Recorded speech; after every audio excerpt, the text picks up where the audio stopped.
Então, queridos, dando continuidade ao que estamos tratando em relação à perda do poder familiar, quero só retomar mais um pouquinho a temática consistente lá no inciso 3, certo? Que evidencia que o pai ou a mãe que venham a praticar atos contrários à moral e aos bons costumes possa vir a perder o seu poder familiar. Dizia a vocês há pouco que a conceituação, o referencial, a terminologia utilizada não é das melhores. Incomoda nós todos falar em atos contrários à moral e bons costumes, né? Nos soa algo bastante complicado, né? Mas apesar da terminologia, quero dizer a vocês que considero bastante pertinente a referência, né? O conceito, que é um conceito jurídico aberto, que vai demandar o preenchimento no caso concreto, mas aqui a preocupação é em fazer com que a gente não reduza, não circunscreva a responsabilidade familiar, o pátrio, perdão, o poder familiar, em relação, vinculando apenas a reprovação atinente à prática de delitos, de crimes, tá? Mais do que isso, existem outros atos não considerados ilícitos penais, mas que vão ser considerados reprováveis, né? Na consideração do que esperamos daqueles socialmente que são pais e mães de indivíduos menores de idade. Então a ideia de atos contrários à moral e aos bons costumes vai ser subsidiada aí por circunstâncias como as que eu já apontei para vocês. Por exemplo, né, um excessivo acesso do menor junto com seus pais a ambientes de muitíssima bebida, de utilização de cigarros, de pessoas que apresentem um perfil, um comportamento, né, vulgar, que solidifiquem uma percepção equivocada, né, na formação daquele menor de idade, ou ambientes excessivamente de jogos, de alguns outros vícios que façam assim com que a gente compreenda que aquele não seria o melhor percurso formativo, pedagógico para o menor de idade. Então, atos contrários à moral e aos bons costumes devem ser assim compreendidos, claro, de modo casuístico, tá? Dentro de um processo que, volto a pontuar para vocês, é um processo submetido ao espírito democrático, ou seja, para perder o poder familiar, é indispensável que se outorgue àquele que está sendo processado a faculdade, o direito de sede constitucional, à ampla defesa, ao contraditório e ao devido processo legal, certo? Dando seguimento, o inciso 4 vai falar também sobre a possibilidade de perder o poder familiar aquele que incidir reiteradamente nas faltas previstas no artigo antecedente. Que artigo é esse, David? Ora, o artigo 1637, aquele que falava sobre circunstâncias que legitimavam a suspensão do poder familiar. Bastante razoável, concordam? Vejam, aquele que incide reiteradamente, aquele que reincide nas práticas que foram alvo de uma medida de suspensão do poder familiar e que nem com a suspensão conseguiram perfilhar outro caminho, né? Conseguiram olhar para outro horizonte, permaneceram pai ou mãe, ou os dois juntos, né?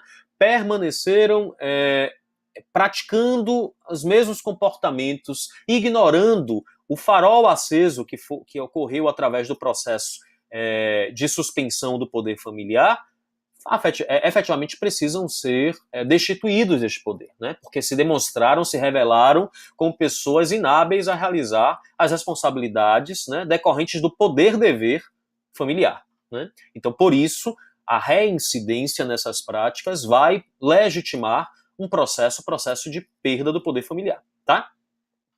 Há, logo em seguida, o inciso 5, inserido recentemente no ano de 2017, pela Lei 13.509, que justifica a perda do poder familiar nas circunstâncias em que pai ou mãe entreguem de forma irregular o filho a terceiros para fins de adoção. Ora, quando a gente estuda adoção, a gente identifica que, sobretudo depois do ano de 2009, com a reformulação na legislação pertinente no nosso país, foi inserido no Estatuto da Criança e do Adolescente todo um percurso que tende a ser iniciado com o Cadastro Nacional de Adoção, tá? Organizado administrativamente para as pessoas, para colocar em fila as pessoas interessadas em adotar uma criança ou um adolescente, e que vai submeter essas pessoas a um processo de habilitação, de preparação, de acompanhamento por uma equipe interdisciplinar,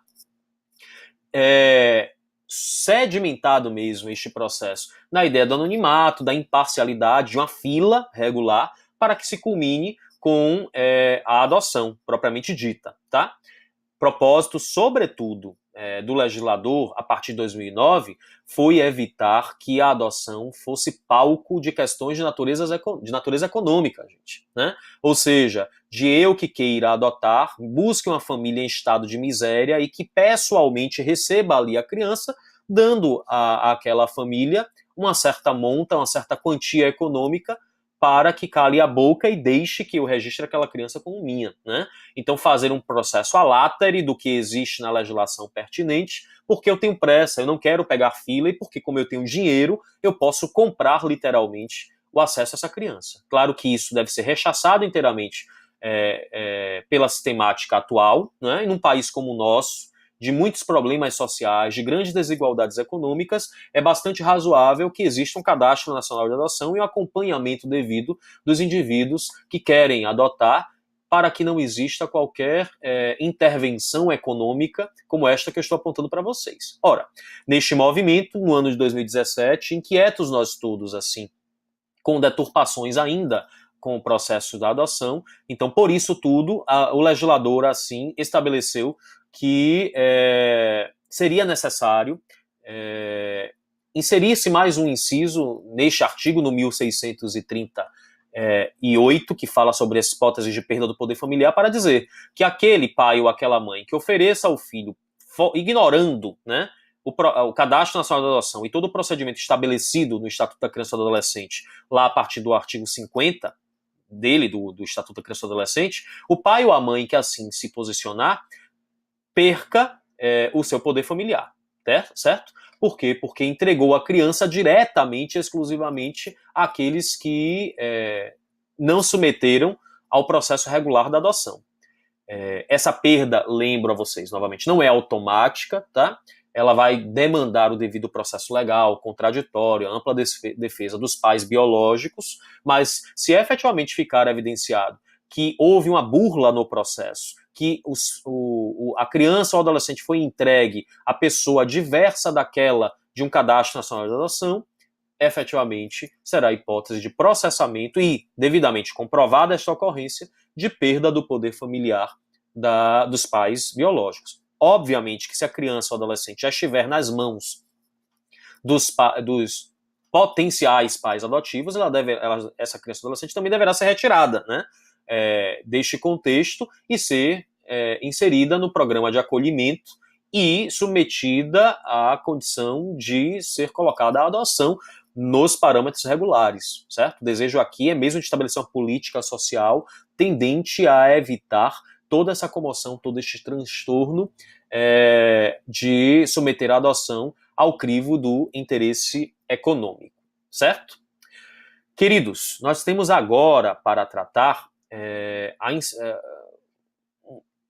mais algumas referências sobre a perda do poder familiar que foram inseridas num parágrafo único do artigo 1638, pela Lei 13.715, de 24 de setembro de 2018.